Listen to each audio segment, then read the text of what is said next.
welcome back to our YT series in which we are solving UPSC Prelims PYQs from 1979 to 2024. यहाँ हम लोग 45 साल plus years के PYQs solve कर रहे हैं। ये theme wise and subject wise है। सेम क्वेश्चन आप अपीयर कर सकते हैं PYQ पोर्टल में, एडुकेमी के वेबसाइट में। And for the similar themes class notes provide किए जाएंगे, लिंक जो है आप डिस्क्रिप्शन में देख सकते हैं। Similar initiative of other subjects of like science and technology, geography and environment is also going on. You can make full use of this initiative, and in coming times we'll also start history as well as economy, so stay tuned for it. And one more thing, our PSP Prelim Support Program 2025 is starting from 9th of December 2024. Do check out its components. Right? So let's start. Today's topic is Parliament. It is a part 5 of the video. इसके पहले के topic 4 part को देखने के लिए आप earlier playlist के questions check कर सकते हैं एंड आपको क्लैरिटी मिलेगी। ठीक है, अगर आप इतने क्वेश्चंस कर लोगे आप इजीली आराम से क्वेश्चन सॉल्व कर पाओगे पार्लियामेंट्री कमिटीज के बारे में। ठीक है, पार्लियामेंट के बारे में एंड इट्स कंपोनेंट्स के बारे में। ठीक है, Lok Sabha, Rajya Sabha, the status of powers etcetera, money bill, financial bill. Right, so let's start. Question number 1, consider the following statements. 2007 का क्वेश्चन है। The chairman of the committee on public account is appointed by speaker. Second, the committee on public account comprises of members of Lok Sabha, Rajya Sabha and few eminent members of industry and trade. Now why would they be coming as a members? ठीक है, तो second statement का ये part is absurd, ये पूरा statement गलत हो जाता है। सेकंड, द फर्स्ट स्टेटमेंट देखते हैं, the chairman of committee on public account is appointed by speaker. Yes, fine, answer here is A only one. Fine, let's move to next question. अच्छा, one pro mentor tip for you. Pro mentor tip for you that this committee consists of 22 members, 15 from Lok Sabha and 7 from Rajya Sabha. ठीक है, हमने earlier videos में भी ये committee की हुई है, तो you can just deduce that कितना इंपॉर्टेंट है ये कमिटी। इसको आप अच्छे से पढ़िएगा। Right, no members are selected from any industry. ठीक है, let's move to next question. Question number 2, who was the speaker of first Lok Sabha? First Lok Sabha 1951। कौन थे फर्स्ट लोकसभा के स्पीकर? जीवी मलवनकर। ये पता होना चाहिए। ठीक है, बहुत फैक्चुअल क्वेश्चन है, लेकिन we are seeing the trend that UPSC has asked और started to ask factual questions in the recent prelims 2024 2023। तो वो दोनों दूर नहीं कि यूपीएससी फिर से फैक्चुअल क्वेश्चन पूछने लगे बहुत ज्यादा। तो ये अगर आपको याद है तो आपको इजिली रिड्यूस कर पाएंगे। Let's move to next question. Okay, solution देख लेते हैं। जीवी मलवनकर का लेजिस्लेटिव करियर बिगैन हुआ था 1937 में, fine, and he was the first Lok Sabha speaker. ठीक है, let's move to next question. Before moving it, PSP के कुछ कंपोनेंट्स है जो हमारा स्टार्ट हो रहा है 9th of December 2024 से। You can see it, here are some of the components, please check out this.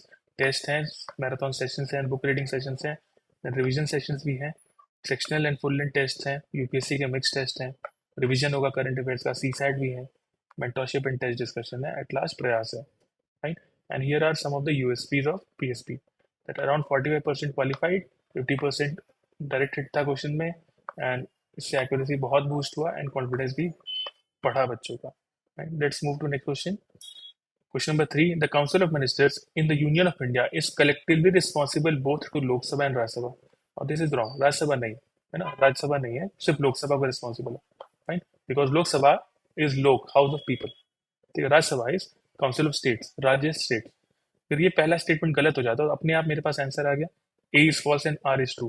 ठीक है, यही ऑप्शन बचता है और सेकंड स्टेटमेंट पढ़ने की भी जरूरत नहीं है, लेकिन हम फिर भी पढ़ेंगे। The members of both Lok Sabha and Rajya Sabha are eligible to ministers of union government. Yes, है ना, आप देखोगे बहुत सारे मिनिस्टर राज्यसभा से भी हैं, for example S Jaishankar, Nirmala Sitharaman. ठीक है, let's move to next question. Question number 4, the Rajya Sabha alone has the power to declare that it would be in national interest for the parliament to legislate with respect to matter in state list. Now, हमने earlier videos में देखा है कि UPSC का एक favourite theme है जहां वो लोकसभा और राज्यसभा के पावर्स को इक्वेट करते रहता है या उसके पावर बैलेंस को के हिसाब से क्वेश्चन पूछता है। तो इस केस में ऐसा पूछ रहा है, Rajya Sabha having more power than Lok Sabha. ठीक है, ये वाला केस में पूछ रहा है।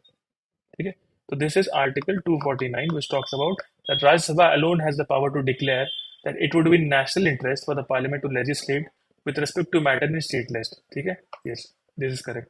यूपीएससी ने डायरेक्ट कॉन्स्टिट्यूशन के आर्टिकल उठा के क्वेश्चन पूछे हैं। Second, the resolutions approving the proclamation of emergency are passed only by Lok Sabha. No, ठीक है, दोनों में पास होता है, Lok Sabha and Rajya Sabha, but it answer is A only, तो ये one only. Let's move to next question, which of the following statements is not correct. ये देखते हैं, in the Lok Sabha no confidence motion has to be set out the grounds on which it is based. In the case of no confidence, no conditions of admissibility have been laid down. A motion of no confidence, once admitted, has to be taken up within 10 days. Rajya Sabha is not empowered to entertain a motion of no confidence. Now, अगर मैं देखूं question पूछा not correct, ठीक है, तो which of the statement is not correct. तो पहला अगर मैं स्टेटमेंट देखूं, this, in the Lok Sabha no confidence motion has to set out the grounds on which it is based. ठीक है, लोग नो कॉन्फिडेंस को लाने के लिए आपको कोई रीजन की जरूरत नहीं है। The answer here is this. यहाँ क्या बोल रहा है, has to set out the ground on which it is based. ठीक है, answer here is A. This is the solution part, you can see it. Fine, let's move to question number 6. The Speaker of Lok Sabha has the power to adjourn the House sine die, but on prorogation, it is only the President who can summon the House. Yes. Unless sooner dissolved or there is an extension of the term, there is an automatic dissolution of Lok Sabha by efflux of time at the end of period of 5 years, even if no formal order of dissolution is issued by President. Yes, ये ध्यान रखिएगा, point ध्यान रखिएगा. Third, the Speaker of Lok Sabha continues in office even after the dissolution of House and until immediately before the first meeting of House. Yes, ये similar question UPSC ने आगे चल के आई गेस 2010 के आसपास UPSC ने फिर से ये क्वेश्चन पूछा इसी स्टेटमेंट से रिलेटेड। तो आप देख सकते हैं पीवाईक्यू का कितना इंपॉर्टेंस है। अगर आप आज सॉल्व कर लिया इस सब क्वेश्चंस को, then it would be easy for you, है ना, to crack prelims, especially polity. ठीक है, तो यहाँ तीनों करेक्ट है, आंसर इज 1 and 2 and 3। 2004 का क्वेश्चन है। Fine, let's move to next question, question number 7। Which of the following statements is correct? Only the Rajya Sabha and not Lok Sabha can have nominated members. Second, there is a constitutional provision for nominating 2 members belonging to Anglo-Indian community to Rajya Sabha. Now, Lok Sabha में हुआ करता था under Article 331, there was a provision that 2 members or 2 Anglo-Indian members were nominated to Lok Sabha. Rajya Sabha में तो नहीं है, ठीक है, तो ये स्टेटमेंट तो गलत है। Then there is no constitutional bar for a nominated member to be appointed as union minister. Yes, there is no constitutional bar, है ना, कहीं नहीं लिखा है कॉन्स्टिट्यूशन में कि ये nominated member मिनिस्टर नहीं बन सकता। बन सकता है। A nominated member can vote in the presidential and vice presidential election. No, nominated member cannot vote in presidential election. Fine, तो ये भी गलत है। ठीक है, only the Rajya Sabha and not the Lok Sabha can have nominated members. No, लोक सभा में भी उस टाइम एंग्लो इंडियन मेंबर्स होते थे। ठीक है, लेकिन आज की तारीख में ये डीलिंग इन 2024, अभी लोकसभा में there is no nominated members. Fine, तो answer here is C. Moving to next question, question number 8। In what way does the Indian parliament exercise control over the administration? ठीक है, अब ये क्वेश्चन देखते हैं। ठीक है, through parliamentary committees, through consultative committees, by making the administrators send periodic reports. ये possible थोड़ी ना होगा, right. Lastly by compelling the executive to issue rates. Executive थोड़ी ना रेट्स इशू करते हैं, ये भी नहीं होगा। थ्रू कंसल्टेटिव कमेटी और पार्लियामेंट्री कमेटी।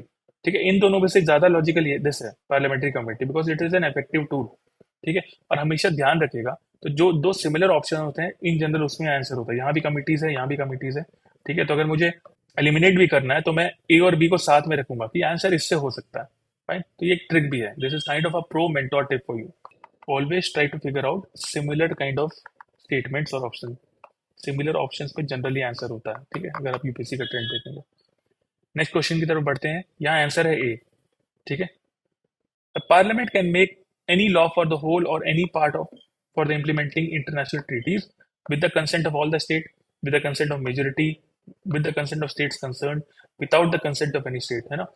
तो अगर देखोगे, अगर आप न्यूज़ फॉलो कर रहे हो कभी कभी, तो आप देखोगे कि इंडियन स्टेट्स का कोई भी रोल नहीं होता फॉरेन पॉलिसी में। फॉरेन पॉलिसी मतलब इंटरनेशनल ट्रीटीज हो गई। ठीक है, तो पार्लियामेंट कैन इम्प्लीमेंट और can make any law for whole or any part of India without the consent of any state with respect to international treaties. तो answer here is D.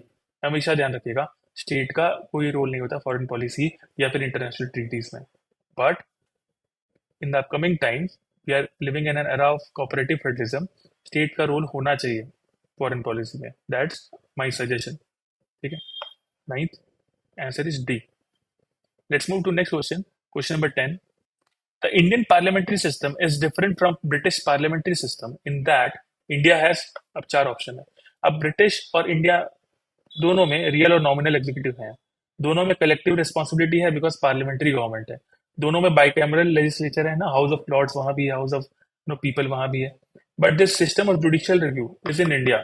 ठीक है. क्योंकि ब्रिटिश के बारे में बात करें तो वहां क्या है, पार्लियामेंट्री का सुप्रीमेसी है. ठीक है. Parliament is supremacy. Parliament is supreme in Britain, UK. India में क्या है, constitution is supreme and the system of judicial review is there in India. But अगर वहां की बात करें तो 1990s का क्वेश्चन है ये. उस टाइम जुडिशियल रिव्यू का उतना कंसेप्ट नहीं था. बट पोस्ट 2008 यूके में भी और ब्रिटिश पार्लियामेंट ब्रिटिश सिस्टम में भी judicial activism has started began. ठीक है. Post 2008. Answer here is D. I am reminding you again, RPSP 2025 is commencing from 9th of December 2024. So do check out its components. Fine. I hope you're liking the video.